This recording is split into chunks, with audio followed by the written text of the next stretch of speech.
தான் bro. Thank you bro. பார்த்து போயிட்டோங்க. நான் அங்கே போய் நின்றுக்கிறேன். எதோ டீ குடிச்சிட்டு போங்க. சரி பார்ப்போம் bro. Sivasakthi bro, Manoj bro, thank you. Guys நம்ம 2 பேரும் இறக்கி விட்டாங்க. அவ்வளோதான், கிளம்பிட்டோம். கிட்ட வந்துட்டோம். போயிட்டே இருக்க வேண்டியதான்.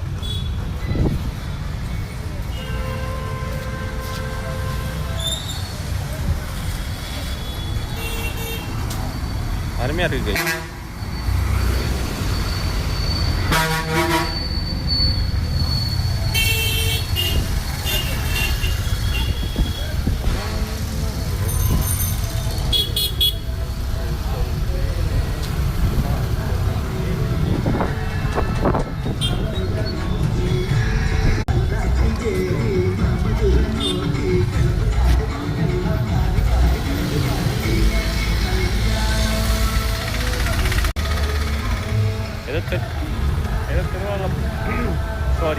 ஏதோ திருவிழா போல கைஸ்.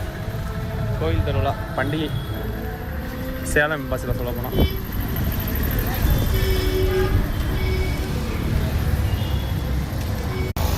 அதான் கைஸ்.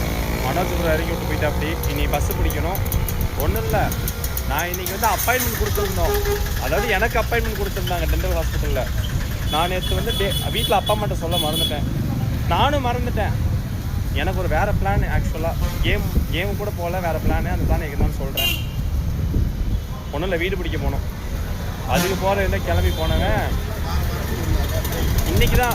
அப்போ திடீர்னு ஞாபகம், ஐயோ பல் டாக்டர் பார்க்க போனோமே. தர்ஷினி பாப்பா வந்து அப்பாயின்மெண்ட் கொடுத்தாலே அப்படி சொல்லி, அதாவது தர்ஷினி பாப்பா அப்பாயின்மெண்ட் கொடுத்தாங்க. அதுக்காக நான் போகிறேன். எங்கள் அம்மா காலேஜ் பஸ்ஸு ப்ரோ. அதாவது எங்கள் அம்மா வந்து இந்த காலேஜ் தான் படித்தாங்க, திருநெல்வேலி காலேஜ், அந்த பஸ்ஸு.